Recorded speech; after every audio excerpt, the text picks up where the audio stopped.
came to this university. In the cause of reconciliation, we recognize our commitment to address and reduce ongoing systemic colonialism, oppression, and racism that Indigenous peoples continue to experience. So we hope that you will register for the series. You should have received emails for the events and upcoming to register for upcoming talks.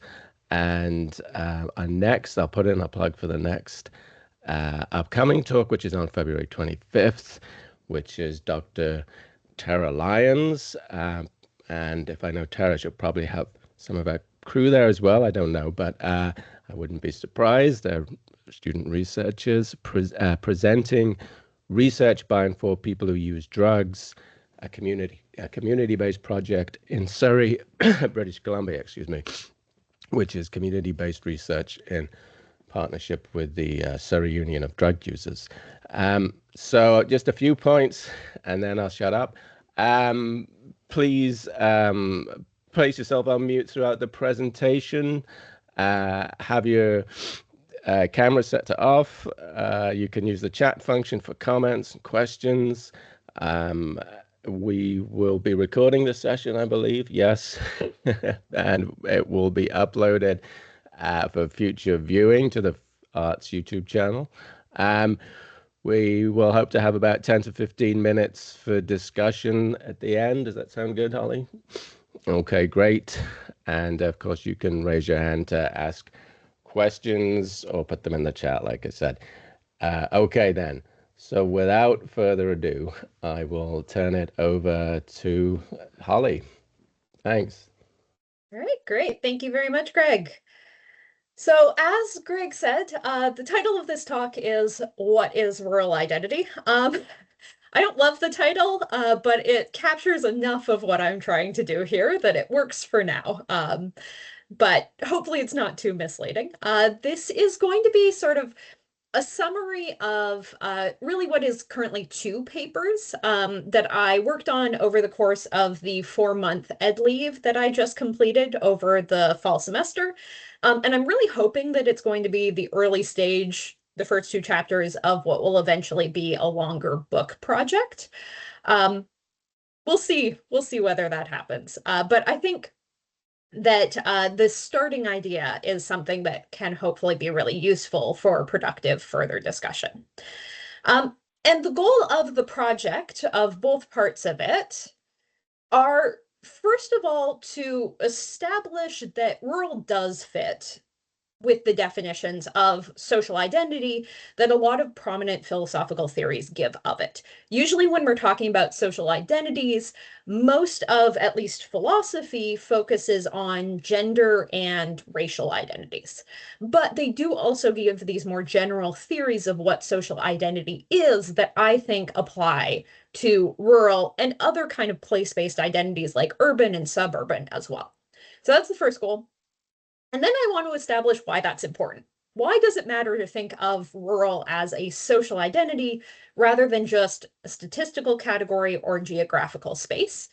And also why philosophers specifically should have something to say about this.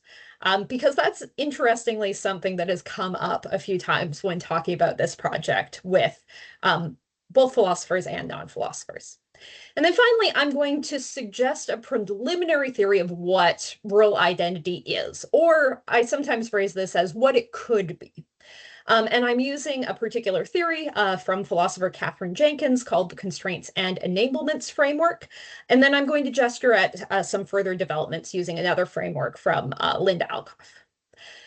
But before I delve into that, I want to kind of motivate this project. I have sort of 3 directions that my motivation for this is coming from.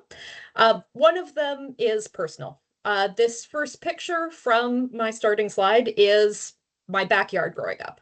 And so this wide expanse of rural space is really a big part of how I think of how I relate to the world, part of how I think about who I am, my identity. And so with that as a starting point, I've had a lot of conversations with various people over the years who come from rural backgrounds and similarly think about it as shaping how they relate to the world and who they are, in ways that to me indicate that it does have an important role in their identities and broader things that they engage with and think about. The second is our current political context. Right now, this idea of the urban-rural divide is a really key part of how people are talking about global politics. It comes up frequently around conversations in the US around Trump and the MAGA movement, but it's also really clearly coming up in Canadian politics, things around the convoy a few years ago, and then also the Alberta separatist movement. And it's also coming up in other parts of the world. I also think there's interesting historical political contexts around how rural and rural identity has played a part in political revolutions throughout history. And that's a direction at some point I'd like to explore with this. And then finally, there's this philosophical motivation. Rural spaces, rural people are rarely talked about in philosophy, with a couple of exceptions. And the two papers that I cite here are two of the only examples I've seen of political philosophers and social philosophers talking about it. And this first article from Lisa Heldke, titled Farming Made Her Stupid, is one that I ran into in my final year of undergrad, and I kind of never been able to get it off my mind. So when Lisa Herzog published this piece titled Urban Rural Justice a couple of years ago, and it connected with my other research, which is primarily in political philosophy around theories of justice, it really opened up and kind of, I felt, gave me permission to pursue this idea of rural identity further. So what am I going to do with this today? Well, I'm going to talk about why philosophers should be doing this. First, what is philosophy giving in terms of tools? Then I'm going to talk about why rural should be considered a social identity. I'm going to give a few criteria for what I think we want from a theory of rural identity. I'm going to talk about Jenkinson's constraints and enablements framework as sort of the interpretive framework to use. I'm going to talk about a few key features, I think, of rurality that come out of Heldke and Herzog's discussion. And then I'm going to propose my current tentative account of what rural identity is. And then I'll finish up by, if I have time, gesturing where I want to take this project.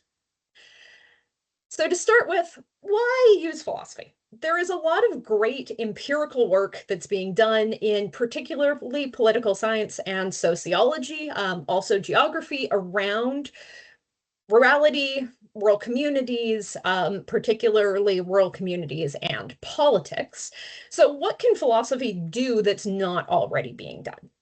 And I think this question comes up pretty frequently when philosophers start talking about social issues, social groups, political issues.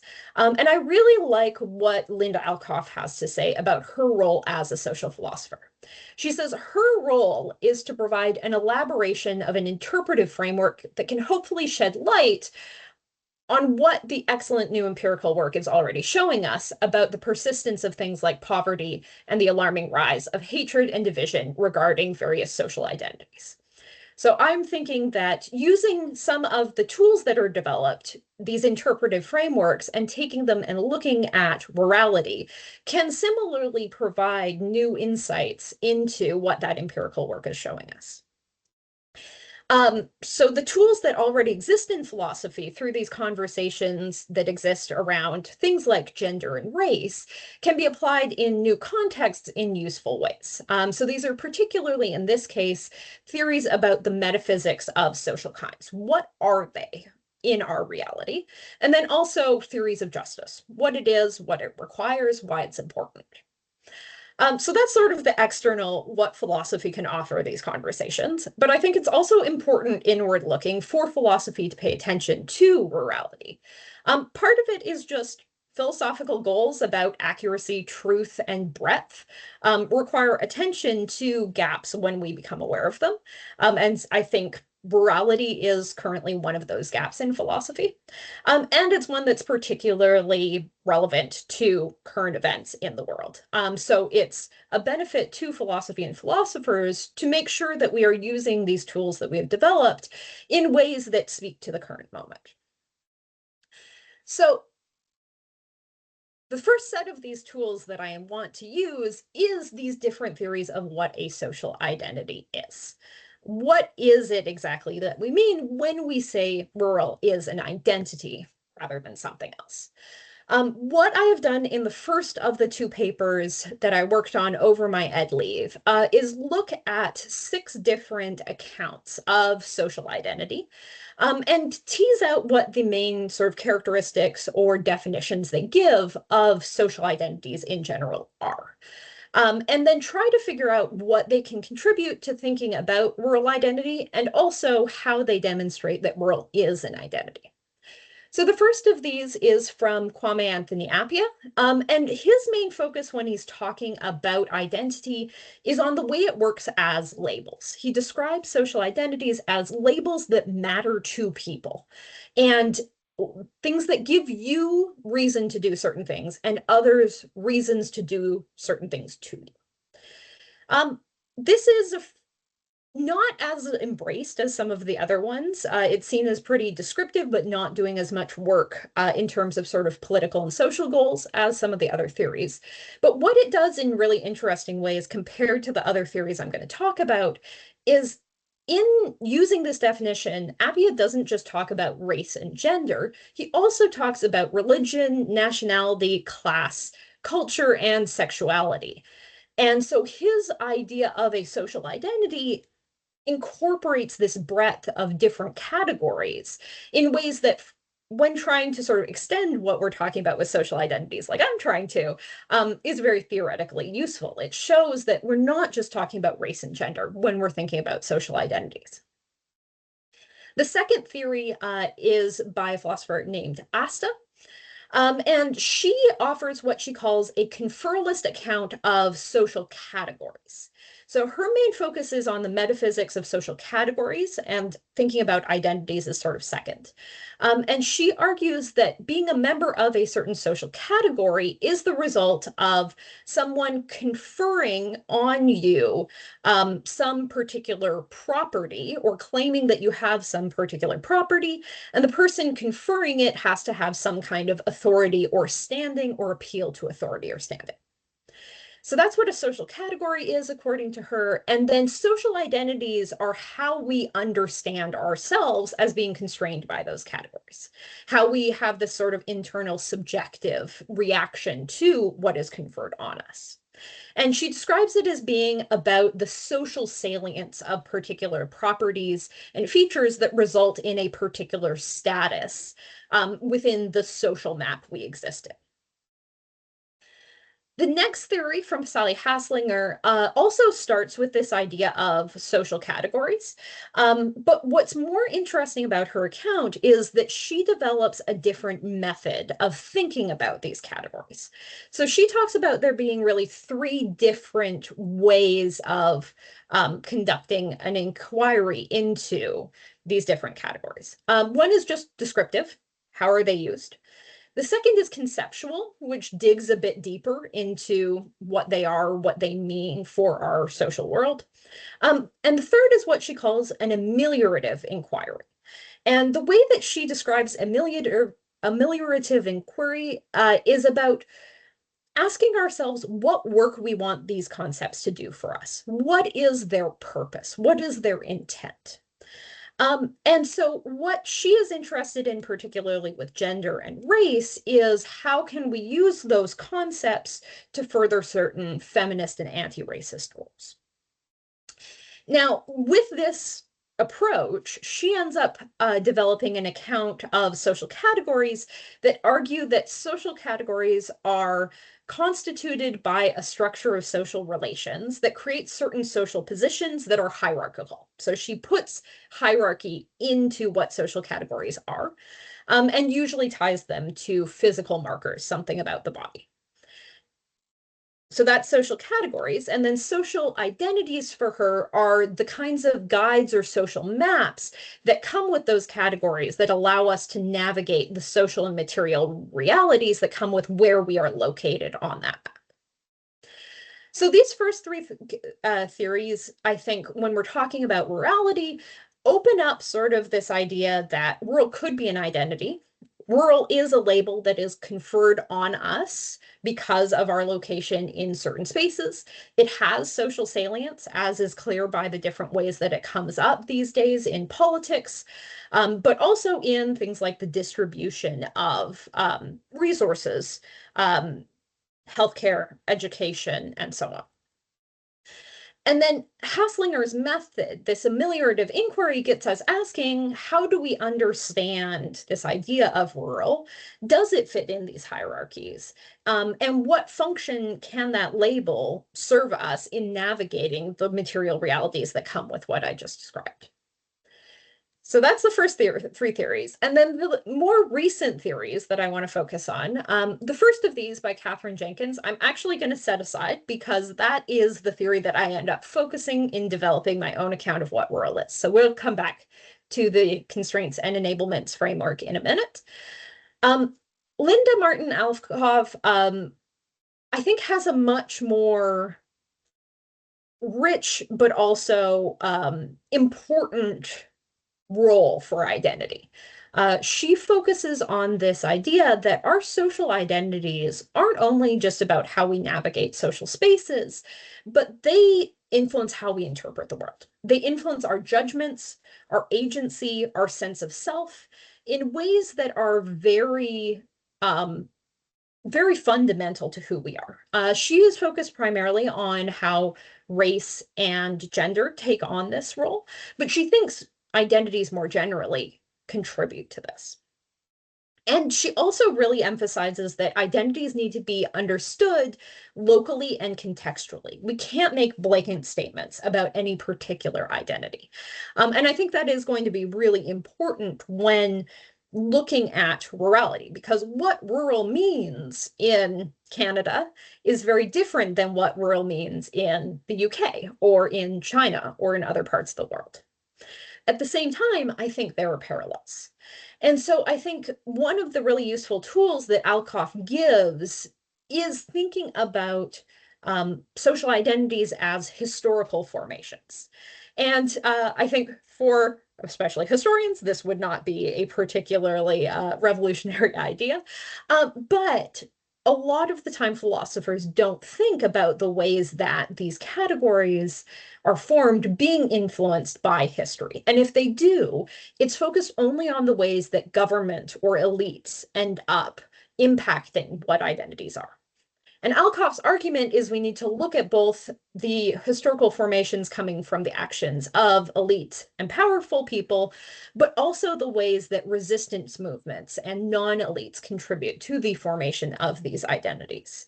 And I think this can do something really interesting when we're looking at rural identity. The final theory that I want to draw your attention to here and add to this sort of mix that I have put out there is from Ronald Sundstrom. And Sundstrom is very interesting because he focuses primarily on philosophy of race, but he is also a key theorist in I guess, a research group within philosophy that looks at philosophy of the city. And so he argues that physical social space is a necessary part of how human categories and identities are produced, and vice versa. So there's this kind of co-constitutive development of physical space and human categories. And so this has very interesting implications, and he focuses just on the relationship between people and cities, particularly as it develops race. But I think a lot of what he says provides very powerful reasons to think that identity and rural spaces also are very constitutive in terms of intersectional identities like race, but also as an identity itself. So that's a lot of theories, a lot of names to throw at you. So I want to just sort of summarize where I think this gets me. I think with Appia, it gives us this breadth that opens the possibility of thinking of rural as an identity. I think that what ASTA does is give us this clear sort of initial idea. Yes, the label, the category of rural is conferred, and therefore it is a social category.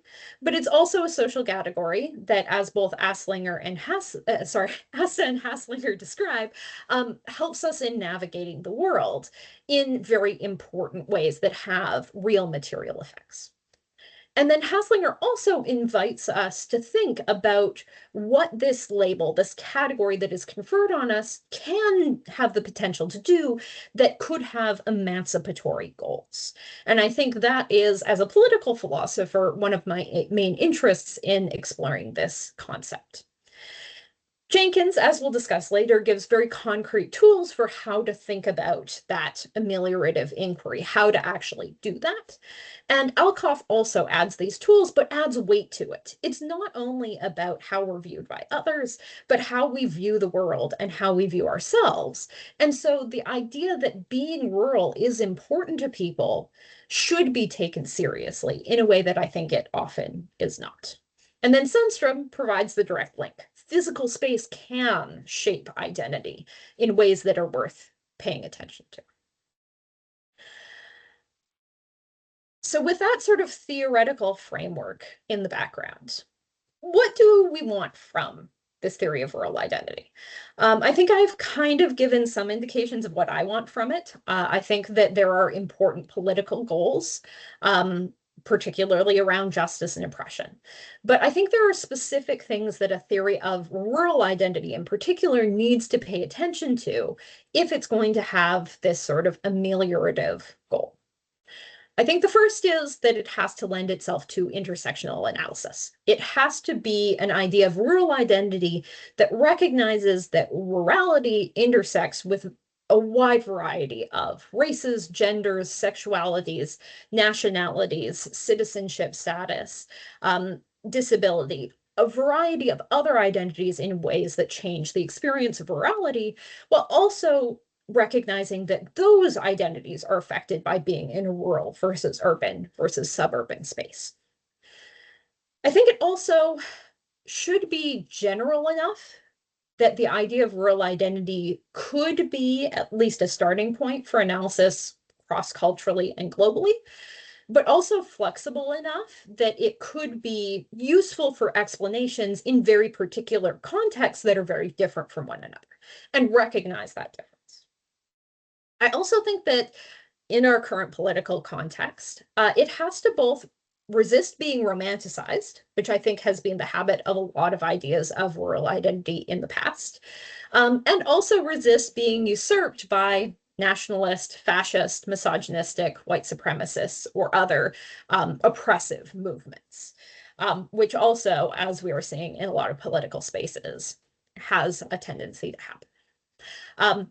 Lisa Herzog in her work describes talking about rurality as being kind of having to dance around landmines, because right now it is so loaded with meaning and with potential different directions that can be taken. And then finally, I think that this idea of rural identity needs to either be able to support or refute claims by rural people themselves of being oppressed and treated unjustly. And it needs to be able to explain why those claims are or are not accurate. So it needs to have that explanatory value for emancipatory purposes in particular. I'm happy to justify these further in the Q&A, but I'm not going to be able to give a full argument for them because I do want to move on to sort of the theory that I want to present itself. So with those kind of in place, I think one of the best ways to fulfill those criteria, or to give a theory that fulfills the criteria, are using Katherine Jenkins's constraints and enablements framework. So this she presents in her 2023 book. And it has kind of a core claim about the reality of social kinds and social categories. She argues that social kinds are dependent for their existence on social constraints and enablements, which constitute kinds with explanatory value. And so the general idea for social kinds is usually that they, in some way, come about as a result of social arrangements. But she is focused specifically on this idea of constraining us and enabling us, and that they have to be able to explain something in the world. It's a very big framework. She argues that we need something that's pluralist. So she wants to be able to fit a bunch of the other theories within her framework, serving different explanatory purposes. And then she also wants to focus on something that is useful for what she calls emancipatory purposes. So she very explicitly picks up Haslinger's idea of an ameliorative approach. So I think based on just that claim about what social kinds are, rural is clearly a social kind. It creates certain constraints and enablements on people, and we use it to explain things in the world. Now, what Jenkins does within this framework is try to use what she kind of calls sort of a slider of different criteria that we can use in order to identify and theorize specific social kinds. And so we have different theories of any particular social kind based on what she calls the scope, the breadth, and the granularity. The scope is the context. When and where are we talking about? The breadth, she gives 4 different kinds of constraints and enablements that come up. So these are the psychological, the interpersonal, the bodily, and the environmental constraints and enablements.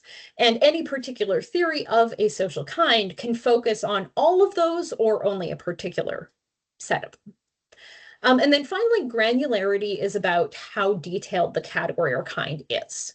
So we can have very coarse categories like women, or we can have very detailed, fine-grained categories that recognize intersectional identities.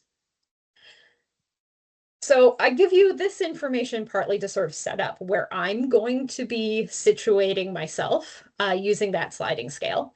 But one of the things that Jenkins does is talk about 3 main varieties of race and gender kinds. So she says when we're talking about race and gender, we have these 3 broad categories of kinds. We have hegemonic kinds, interpersonal kinds, and identity kinds. And so it's that last one that I'm going to focus on. And she argues that there are 2 main ways of thinking about identity kinds themselves. And identity kinds she describes as being about how people experience their relationship to these categories. Hegemonic kinds are more about the power structures and how they shape the categories. So it's about how people experience their relationship to categories, and we can do this in 2 main ways. The first is identity as norm relevancy. So here it's how we feel we relate to certain norms.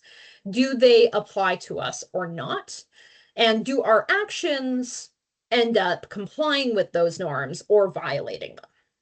Now, she's very careful to emphasize that this doesn't mean that we necessarily follow or endorse those norms, but we feel that they are relevant to us, that there is in some way a relationship between us and those norms that is kind of the reference for our embodied social experiences.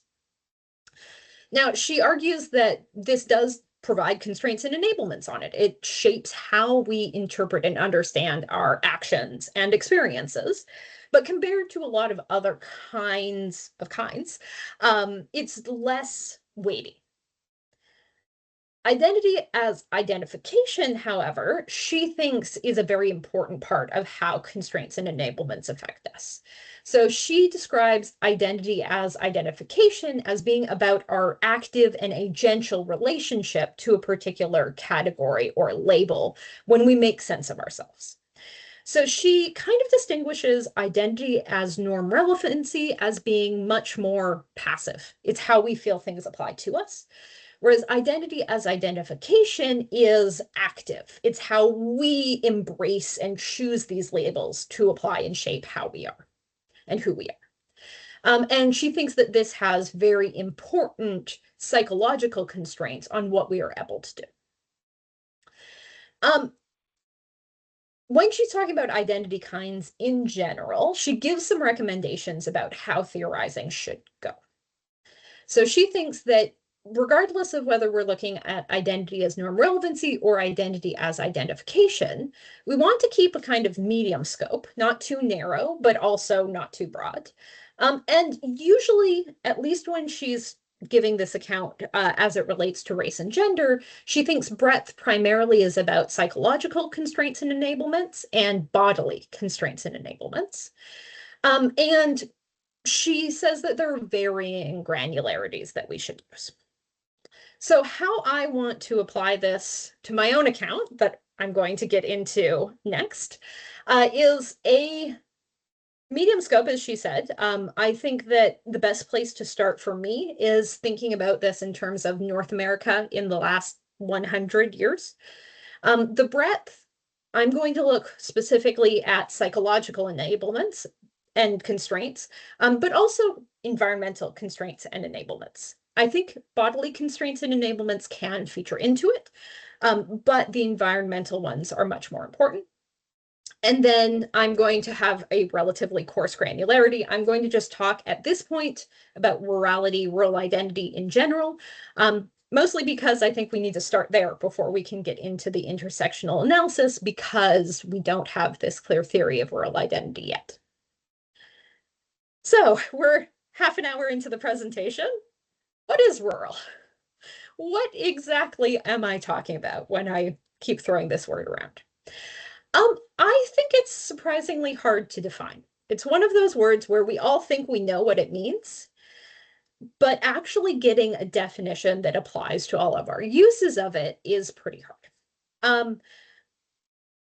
As part of this project, a student of mine and I looked at various government documents, and interestingly, in government documents, usually rural is defined simply as not urban. Urban is a population-based definition, and rural is everything else. I think there are a couple problems with that. One of them is that defining something by negation, I personally think, has a certain value to it. It values the thing that is defined, and the thing defined by negation is an afterthought. But I also think it simply doesn't really fit with how we think about rural, particularly rural as a kind of identity. And the best example of this that I have is actually when I started presenting this work at a conference. And I was talking about going to the conference, and the conference was in Omaha, Nebraska. And the reaction I kept getting is, oh, what a fitting place to present work on rural identity. But Omaha is the capital city of the state. It is a relatively large city. And so it's not rural, but it has that connotation. So I think we need an idea of rural identity that's able to capture some of these associations. The other thing I want to note is not a lot of philosophers have discussed rurality, and when they have, they don't really define it. And so trying to figure out what we're talking about has been very interesting.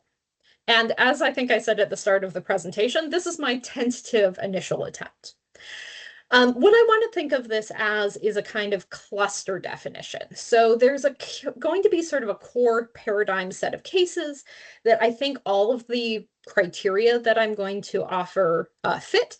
But just because something doesn't fit all of these criteria or characteristics doesn't necessarily mean I don't think it's a case of rural identity.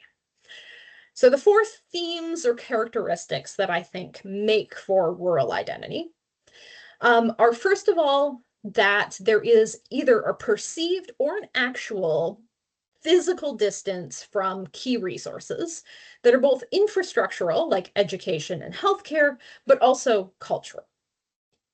So this comes out of a lot of the discussion from Lisa Herzog. She very explicitly focuses on how distance creates unjust disadvantages for rural communities, and thinks that as a matter of justice, there's a need to compensate for them. And to put this in terms of constraints and enablements, she talks a lot about the environmental constraints on access to healthcare, education, public services, but also psychological constraints that come with some of that distance, so it's partly psychological constraints when you have to choose between your rural community where you've grown up, where you have deep roots, and getting a good job or getting an education. But also a kind of cultural distance that happens when you see a movie that makes jokes about a small town being backwards. That kind of lack of value of where you are from that comes and creates this psychological distance from not being important to sort of general culture. And Heldke talks about both of these things as well, just in less detail. So I think that is a first characteristic that resonates a lot with my own experiences of talking to people from rural communities. The second characteristic, I think, is a perceived or actual proximity to the natural world. And I say I'm never entirely happy with how I'm phrasing this because I mean something very broad. So when I talk about natural world, I do mean sort of remote places, wilderness, and that kind of thing. But I also mean livestock, animals, farming, and having that association with all of those things that are not necessarily viewed as core to being human. And I, for both of these first two characteristics, really want to emphasize that it's not always an actual proximity or actual distance. That often there's this perception or assumption or stereotype that leans into these features that's sometimes more important for shaping that identity and what rural means than the actual cases. Now, for this one, this idea of the natural world, I think both Heltke and Herzog really flesh this out. Both of them talk in a lot of depth about knowledge related to farming, but also access to the beauties of nature. And when I'm tying it to the framework that Jenkins offers, this idea of constraints and enablements, there's both the enablement to have this knowledge. There's this enablement with access to things like farming to have greater knowledge of things that you might not get when you're in an urban setting. But there's also psychological constraints. Is that knowledge valued? Or is that connection to nature actually valued? And I would argue often in our current modern society, it's not. And some of the associations, and this is Lisa Heldke's main argument, the association with these things actually leads to the disvaluing of knowledge that people in rural communities have. And this leads nicely into the third point, which I think in some ways is my most controversial one. In our current contemporary society in North America, there is often a connection between rural identity and what I refer to as epistemic lack. There's this kind of assumption that people in rural communities are ignorant, are stupid, or at the very least lack education. And I think that this is a broad part of stereotypes of rural communities, not just in North America, but in other parts of the world as well. And it is a big part of our political conversations and controversies. And so when we're talking about constraints and enablements, I think that this both poses a constraint if it's internalized, if people view themselves as ignorant or not knowing things. It's a environmental constraint if it is true that there is a lack of education because of the distance I talked about earlier. And it also can pose a constraint based on how other people react and what other opportunities are offered because of this assumption about what knowledge is and who has it. Now, whether it is part of what rural identity is or not, I think we come back to both the question of historical formation that I mentioned from Linda Alcoff, and also the idea of an ameliorative inquiry. I think in our current context, treating this as an aspect of how people think about rural identity can be a really important part of trying to address this and any injustices and oppressive structures that it creates. So that's the third. And then the fourth and final characteristic I refer to as rootedness. This is the term that is used by Herzog in her own discussions about it. And she describes this really as being a matter of the social connections and attachments to a particular area that shapes people's whole lives. And she connects it to a kind of social cohesion within rural communities. But what she really pulls out is that this is what makes rural, or I guess I should say, I pull this out of what she says. She uses this idea of rootedness in order to justify the idea that there's an injustice done when rural communities don't have access to certain things and have a disadvantage that can't be addressed by simply saying, why don't you move to the city then? For me, this, I think, is a clear indication that rural is not just a geographical space, but an identity. It's that rootedness that makes it something that shapes your perspective, your sense of self, and that means that these labels and norms apply to you even when you move out of these physical spaces. And so it makes those constraints and enablements that come from things like distance, nature, and that epistemic sort of yeah, as you can tell, I haven't figured out the best way to talk about this part yet. The epistemic lack that is imposed on someone. The constraints and enablements don't work without that felt tie to place. They don't have the import that makes it an identity without this rootedness being a characteristic of rural identity. And I think this is the characteristic that has the most risk of being romanticized. And I very carefully want to say that it shouldn't be, because there are a lot of importance to that, but it can also have a lot of negative effects on people. So that's the shape. Those four themes that you see on the screen are what I view as kind of creating or shaping what rural identity is. And based on these features, I want to offer this initial definition of rural identity. So rural identity is a social identity kind that is constituted by psychological and environmental constraints and enablements resulting from rootedness in a place, specifically a place that is actually or thought to be distant from essential resources and infrastructure and in close proximity to the natural world, and which also is associated, rightly or wrongly, with epistemic lack or deficiency. Okay, so I'm very curious to hear your thoughts on this. I'm very curious to hear whether this resonates with you. So far, I've only presented this to a European audience, and the pushback I got was particularly against that criteria of distance. So I'm curious what a Canadian audience thinks. I do think that it at least provides the tools to meet those four desiderata or criteria that I talked about earlier. One of the great benefits of Jenkins's constraints and enablements framework is that it has very explicit ways to address intersectionality and to ensure that comes into the picture within the same framework. That is something that I definitely intend to pursue in future work. I think because the framework also gives this ability to use a variety of scopes within it, allows for that generality, but also flexibility and applicability to context that I want from the theory. And then for 3 and 4, I think that Jenkins gives tools that help to resist romanticization and usurpation, partly because of the way that constraints and enablements are just abstracted enough to give us to remove some of that emotional weight. But I think Jenkins's ameliorative and emancipatory intentions can also help.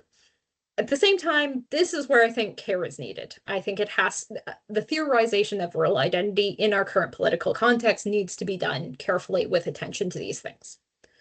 And then I also think that some of the theories that I've talked about give particular tools for analyzing claims of oppression. I haven't had time to talk in depth about that in this talk, but Jenkins introduces what she calls ontic injustice and ontic oppression. which is oppression or injustice related to the very concept itself, the ontology that's being offered. And I think that has some very interesting resources for the discussion I want to have here. Now, I'm at the time I had intended to reach, so I'll just throw up this slide. Future directions I want to take this. I have several of them. I'd definitely be interested in talking more about these if we want to during the Q&A. But I think so that we have some time for the Q&A, I will end things there. Thank you very much. Thank you, Holly. Fascinating talk. I have so many questions. I'm tempted to use my executive power and ask them, but in the interest of fairness, I will throw it open to the floor. Questions for Holly. If not, I will jump in. Oh, okay. Liz has one. Hi, Holly. Thanks for your presentation. I'm Liz. I teach in the fine arts department, but I do a lot of artist residencies in rural communities because the focus of my art practice is on wildfires. So that's my interest, and we should probably chat more because I have a bajillion questions for you. The first question is, have you read this book, Hinterlands by Phil A. Neal? No, that's not on my list yet, but I will Okay, definitely add it. I'll put it into the chat for anyone interested. Yeah, it's a really interesting look at like the context of rural identity in the States, like post-Trump. I wrote down my question though. Okay, so with the theme and the sort of categories you put for rurality around like ignorance, stupidity, and lack of education, do you think this is complicated post-COVID when we saw a lot of young urban folks moving to small towns? Some places buck these norms. For example, Liskiti Island, which is an off-the-grid rural community on northern Vancouver Island.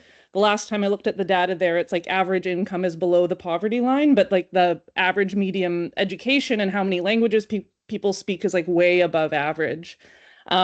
So yeah, just wondering about that complication to things. So that's an excellent example of one thing that I'm very interested in when it comes to distinguishing rural from sort of class-based identity, because often when I've talked to people, they want to collapse them, like class together. But as you were just saying, often there's also that dimension of highly educated, but not very financial, like low income that I hadn't thought about. And that's, I think, one of the things that I'm having trouble with in figuring out how to condense this into a neat definition is I think there are the ways that, and I do think some of the theories of social identity give really useful tools for this.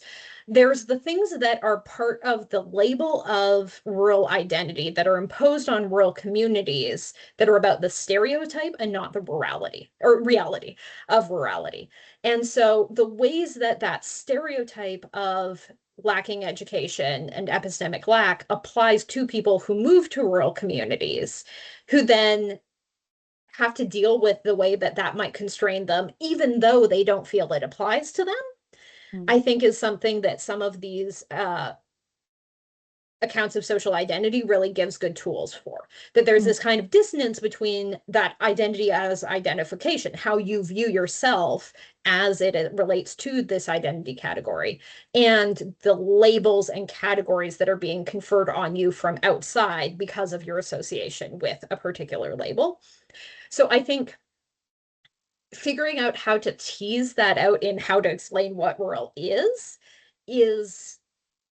going to be difficult but important. But I think you're right. Like, I think that there's something interesting going on here where even the people who are highly educated will be assumed to not be because they're in these rural spaces when they are being talked about in sort of broader conversations. And I think that is an interesting and important part of the politics right now.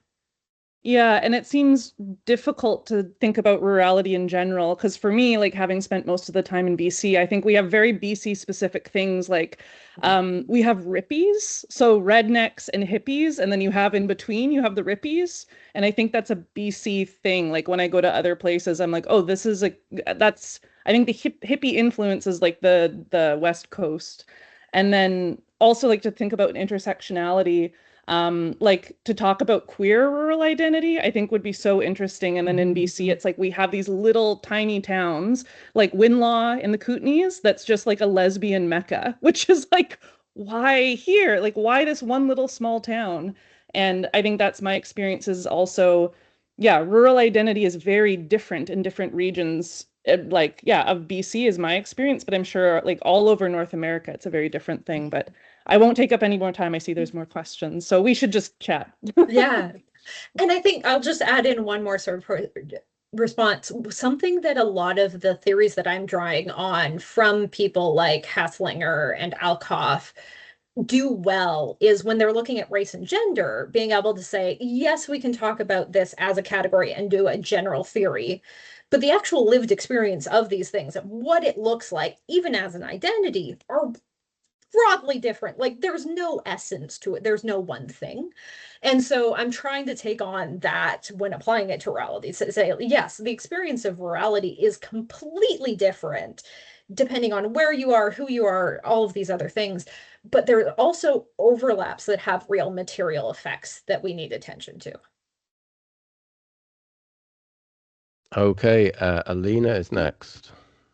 Thanks so much, Holly. I had a similar question to Liz's, but maybe I'll shift it given that she's asked that. And I say this totally aware that I'm one of those people that in 2020 moved to acreage because I wanted to have chickens, right? So I appreciate that. But I'm wondering, like, I'm really interested in this idea of resisting the romantic usurpation of it and what that looks like. And here I'm really thinking of um, how you see these categories with performance of rural identity. So here I'm thinking about things like trad wives. Like I'm obsessed with trad wives and like really intersectional critiques of what it means to have someone like Ballerina Farms go and have like a $15,000 range where she's performing, having, you know, 15 kids and making things from scratch and doing it in like essentially a soundstage that's been set up for her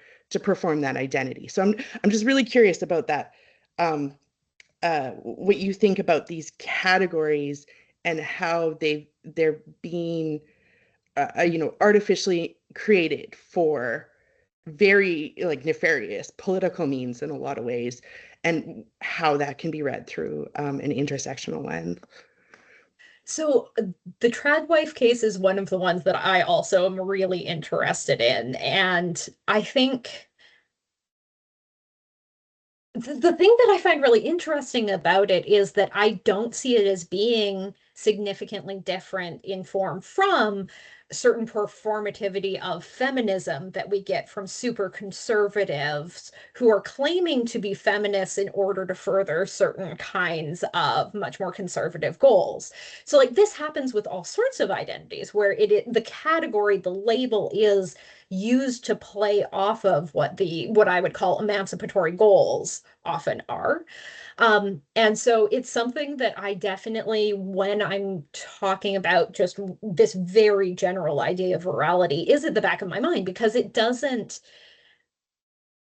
I think it's important to be able to capture how that performance is possible using the category while also recognizing that it is a performance. And I think there are so many, like, I'm from rural Alberta. I also think about Calgary just as it is the kind of performativity of a lot of people who live in that very urban setting of the kind of rancher cowboy. So there are all sorts of these examples of it, which is also why I think the statistical geographical definition of rural doesn't work, because there is something about our idea of what rural is that's a result of those performances that should be recognized because it feeds into that like picture of it. This is not being a very clear answer, but all to recognize that yes, I think that it's a really interesting case that I want to pay attention to, and I'm still working out how it fits into the picture. Yeah, awesome. Thank you. This is a great talk. Really enjoyed it. Thanks. Gail is next. I mostly wanted to comment about my surprise that this hasn't been explored further in like a philosophical manner. I'm from Northwestern Ontario, where Kenora is demographically a city, but it is still, in my mind, rural. And a lot of the people who live there identify with rural. Um, and even Winnipeg being such a small city, there is still like some people that argue that it's a rural city. So there's so many intersections and just so many discussions that I remember from growing up about people complaining about people in the cities down south having no idea about what they're legislating in our area because it's completely different culture and completely different needs for the population. So applying like the city philosophy to Kenora as a city completely defeats the purpose and the needs of the community.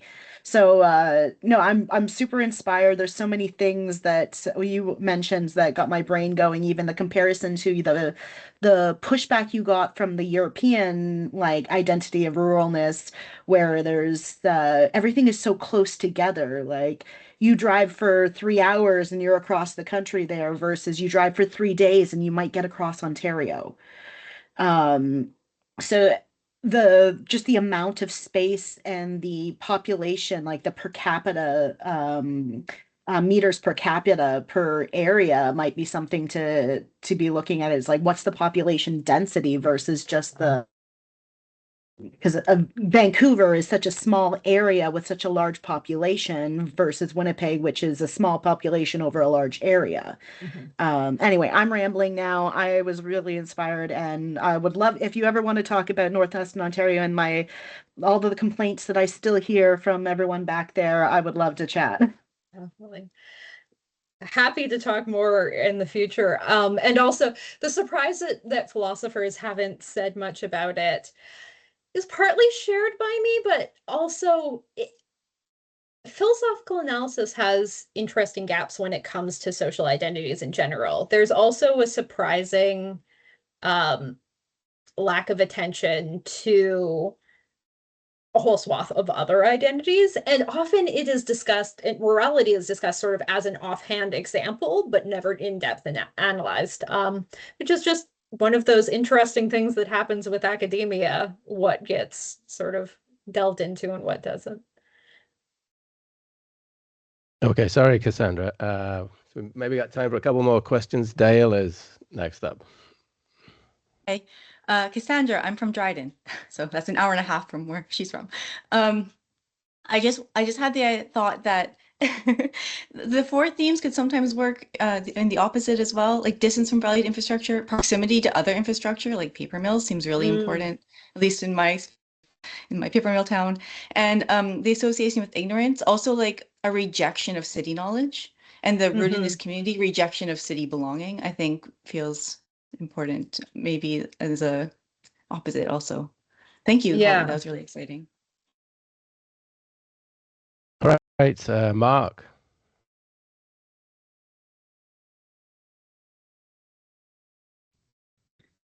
Okay, yeah, thank you, Holly. Fascinating talk, so well put together, really inspiring.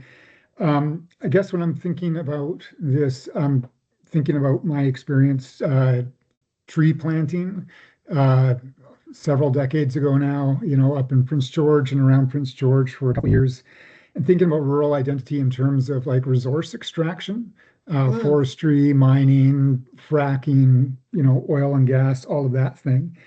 And thinking about the criteria that you have of wanting your definition of rural identity to be resistant to being usurped. And I wonder if one of the ways in which you're thinking about resisting usurpation is from industry. Because I think what we see now is very much an agenda of going full bore right into resource extraction. This is the thing that's going to save the Canadian economy in the face of Trump tariffs, according to our politicians. And I do think that there is very much a rural identity that is being mobilized in that push for resource extraction. So in the in the book project, you didn't talk about populism today, but I'm wondering if populism will become a feature that you dive into in the book project as a way of thinking about how rural identity can be mobilized, for economic interests, basically. I hadn't, so this is really helpful. Thank you, Mark. I hadn't thought about resource extraction, and it just gives me this second one, association with nature or the natural world. There are so many things that I want to fit into that while still saying it in a very, but I think resource extraction also fits within what I want to encapsulate there. So I'll make sure that I more explicitly incorporate that. I also hadn't thought about industry specifically usurping it, this idea of identity. But I think you're right. And I think that this is cropping up in a lot of the specific examples of movements that I do associate with rurality, like the Freedom Convoy. That there is this kind of industry. Yeah, there were different threads of what was going on there that do I think end up as a good example of what you're talking about there. I also just want to tie it to that idea of how rural identity can be mobilized. I think there are really interesting examples in all sorts of directions across history, like the involvement explicitly in talking about rural communities and peasants in a lot of socialist movements throughout history, and the way that that idea was really mobilized in a lot of those revolutions, I think is something that I want to speak to in some way, but also the flip side of it, that a lot of what I think people, I would be curious whether this is an accurate read, but I tend to assume most people associate all of Alberta with ruralness, and that there is a connection between that and this sort of especially the resource extraction industry usurping that identity for their own purposes, particularly around oil and gas. So yeah, I'd be interested in talking to you more about this, because that's a direction I hadn't thought about in depth, but I think definitely I could go. It still Great, relates thank to you. your connection. Sorry, Mark. The connection to nature aspect in terms of its industry, but it's kind of primary industry. It's like it's directly material in that sense, as opposed to second or third order. Anyway, sorry, Mark. Did you have something else you wanted to say?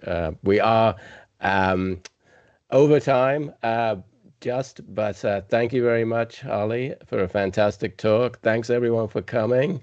I hope to see you at the next one on February 25th and future talks to come. And yeah, cheers and have a great weekend all. Thanks, Holly. Bye. And I can stick around for a few more minutes if anyone wants to chat some more. Just I might stick around then, because I didn't get to ask a question. So yeah, if people want to stick around, we'll leave it open and running. But otherwise, thanks again. Okay, there are more questions. John has a question. Thanks very much. Thank you very much for your fascinating presentation, Holly. I'm an urban geographer, so I find it's interesting to think of this from the sort of the other perspective, right? They kind of go back and forth. And so this slide in particular, I found intriguing, and that sort of idea of like, what is the rural? Well, it's not urban. And I kind of get your point, like about the limited utility of just kind of referring to population statistics as a way of differentiating rurality from urbanity, I suppose, urbanism. But I think there may, but I still think there may be some value in thinking about how population characteristics are part of that definition of rurality. So again, coming at it more from an urban perspective, I think, well, what are the typical things that define the urban? It's like high population size and density. And of course, every country has its own threshold, right? In Canada, this is a pretty low threshold when it comes to defining urban versus rural. But then there's this sort of additional argument made that those population characteristics of size, density, of diversity of people engaged in non-agricultural occupations, are part of what defines the urban. And so, like, I think about the impacts of population size and density, and presumably these things kind of create an urbanism characterized by a lot of contacts with other people throughout the course of the day, but they're impersonal contacts, and that kind of sense of potential sort of anomie and isolation. That seems to be the contrast of like the rural experience, where it's a smaller population, people might know one another a little bit better. You're not brushing up against strangers throughout the course of the day. So I guess it was just the thought that maybe those population statistics or characteristics, while of limited utility on their own, may actually speak to some other aspects of rurality as an identity. I think you're completely right about that. And I think part of what I'm trying to do is pull out what those other characteristics are, so that are a result of population, but not determined by population by itself. So the main one is this idea of distance from valued cultural and infrastructural resources. I think speaks to at least some of what you're suggesting. But I take the comment that maybe talking more about it in terms of population could be useful in sort of clarifying some of the details. One thing that I'm very interested in thinking about is specifically how diversity features into or doesn't feature into how we think about rurality. Because I think one of the frustrating things that partly inspired this project is the amount of time that our political, especially conversations about rurality, assume that we're just talking about white people. And so thinking about, yes, there is probably a higher amount of diversity in running into people who are very different from you and different experiences in urban settings, but also the ways that that does appear in rural spaces as well. Yeah. And then, sorry, if I can be so bold as to throw in a second question there about your theme of distance from valued infrastructure and cultural resources. As a geographer, of course, I should be very much like on board with the idea of the impact of distance, right, on social identity. I do kind of wonder, as we do in general, about the impact of like communications technology and the internet and social media in kind of affecting that, right? Because in many ways, people are able, and remote work, for example, right? Being able to move to a more sort of rural location now because they are connected through that technology. So just something to ponder as well. And this is another thing that I found very interesting because it works both ways. It does open up those connections and reduce the distance in some ways. But also, I think people take it so much for granted that they forget that even in our current age, there are areas in rural communities where you don't have that communication technology, where internet isn't reliable and easy to access and phones aren't. And so the ways that that interplays are also really interesting and already on my mind. Thank you very much. I would love to talk to you more about it. For sure. I'm glad to do that. Thanks so much, Holly. Thanks. Fabricio. Thanks, Greg. It's good to see your research moving forward, Holly. We already had the opportunity to exchange ideas in the Arts Right Shop. And so I have maybe two comments. The first is that I appreciate the intersectional, how you included how the rural identity intersects with other identities.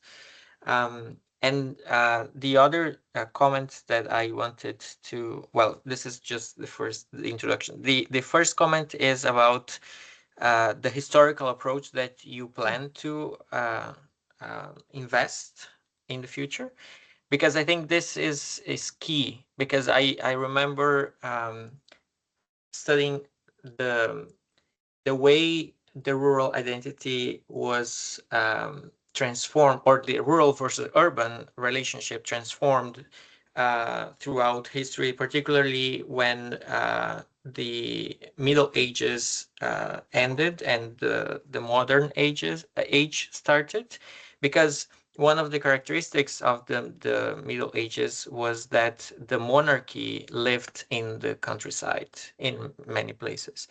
And so the proximity to power was rural, not urban. So I think the idea of prestige which is a characteristic of urban areas today, was not necessarily the case in the Middle Ages. So I think this historical approach adds a lot of value to the definition of rural, because it allows the understanding that the rural identity is not steady. It can change over time. So this is my main comment. The second comment, which kind of is related to that, is that I understand that your point is to make the point that philosophy should invest on this topic. So you are working primarily with philosophers, but at the same time, I always remember the book by Edgar Morin, who is also a philosopher, who wrote several books about the importance of complexity and interdisciplinarity. And so to me, I would have a hard time grasping with the idea of a strictly philosophical definition of rural identity without incorporating the contributions of other social sciences, just because there is a lot of knowledge accumulated already by these other disciplines, including history. So these are my comments. But I'm really happy to see this research going on. Thank you. Yeah, the historical approach actually, well, I have a lot of things to say about it. One of the nice things about Jenkins's framework is that I can explicitly say, like, I am looking at what identity means in this particular time and place, and starting from there, but we could have other accounts of what it means in different times and places, and then look at the connections. So I think using that framework, I can kind of set aside the further back in history examples to a certain extent. But the thing that Alkov's argument about identities as rural or historical formations does is say that we need to look at how those different times and places lead into each other, and how the development of it from those older versions creates what it is. She also, so her book is focused primarily on race, and she gives a really interesting account of the historical formation of whiteness that ties whiteness to power plays between elites and non-elites over land access, which in really interesting ways then hooks into this question of what does rural mean? Where are the power centers, in ways that I think that that's the direction I want to go. But to your second point, this is a project that I think will best be done if I find co-authors in the social sciences and in history, because my own training is not, like, I plan to use sources from those other fields for the excellent empirical work that has been done, but I think the richness of that, I don't have the training to necessarily do justice to. So if anybody knows of anybody or would be interested in talking further about interdisciplinary work on this, that is a direction I would like to go in. I was just going to say on Fabrizio's point around, well, the whole point around changing the historical contingency of the identity. I mean, even in the present day, like I'm thinking in the UK, where I'm from, there is a notion of rurality which is somewhat similar to North America, but there's also one that actually is inverted in the sense that the rural is associated with the rich and the sophisticated, and that connects to historically, right, to feudalism in the sense that the aristocracy live on feudal estates in the land, right? So, yeah, it is pretty varied. But sorry, I jumped in. Parthy, are you still there, or did you fail? Left a message in the chat there, had to go, but yes. The comment is, how are you incorporating the concept of remoteness in your research, not just about physical distance or qualities or quantities? Thanks. So I've been using distance, and this is part of why I usually say it as perceived or actual distance, to try to get that, but I need to think about the term remoteness and what that means and whether that would be better. Can I just jump in, like on the notion of like the importance of place, right? And how that relates to other kind of social identities or categories, because it's not present in what most people typically think of as, like race, gender, class, and so on. But it is, at least from what you're saying, a necessary, not sufficient notion to like this rural as a social identity. So how would that like differ from, say, like nationality, like which is also associated obviously with place, with the nation state? Maybe it's not the same thing, but nations predate nation states, and there's also cultural, right? If I'm French, there's a certain set of cultural associations that I might, embody and identify, and I guess it also, I'm thinking of like the emancipatory role of these identities. So, which is often somewhat paradoxical or maybe dialectical, right? In that the sense, like race or class would be a classic one, right? You are of the class, you embody like cultural traits associated with being working class, but the goal, maybe not in reality, but in theory, is to overcome class, right?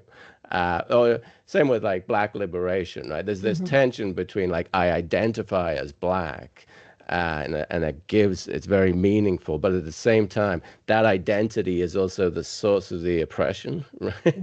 So would something similar be true of rural? I mean, it doesn't seem like you would be, and maybe you want to negate the category altogether, and like it's not something that should matter, right? Or do you want to like affirm it, appropriate it, the way it's done a bit, right? There's like I'm a proud redneck kind of thing, and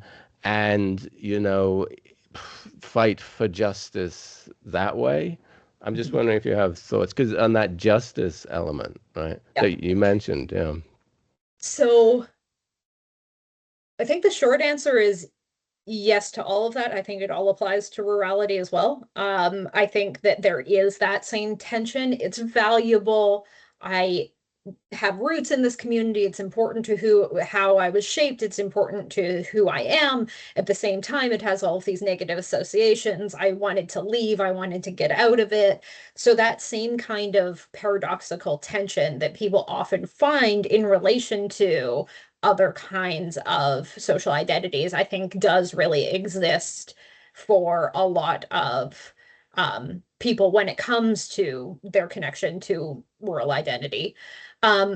What is really that I couldn't get into, there are a lot of resources for dealing with that tension coming from these theories of social identity as it relates to race and gender. And those debates over, is the goal to get rid of these categories altogether? Well, Appia and Hasslinger both think yes. Or is there something powerful and important enough to this that is positive, that can help us towards goals of justice and emancipation, that we should hold on to them, but in a particular way? And that's definitely an argument that Jenkins and Alcoff both use. And so that's part of how I'm sort of trying to use these theories in pulling out the details. They provide good resources when it comes to talking about race and gender and thinking about these tensions that I think can also, although not directly apply to thinking about rural identity, give good resources for thinking through what that should mean. One thing that I am kind of toying with is there a way in which rural identity as a source of solidarity, in a similar way to how certain other identities are used as a source of solidarity, could have emancipatory potential? It's not something that I'm committed to. It's something that's like the last chapter of the book project that I have not fully formulated yet, but I think that there might be something interesting in what an intersectional approach to rural identity could offer. Yeah, There's a lot. What the? Okay. Any other last questions or comments? We should. If not, we Thanks should for let sticking Holly around a go. bit longer. I Yeah, appreciate no, it. that was great. Thanks again, Holly. Thanks everyone. Good to see you all. Great. Thank you all. Bye. See ya. Bye, everyone. Bye. I'm going to just stay for a second and read the comments I didn't get to before.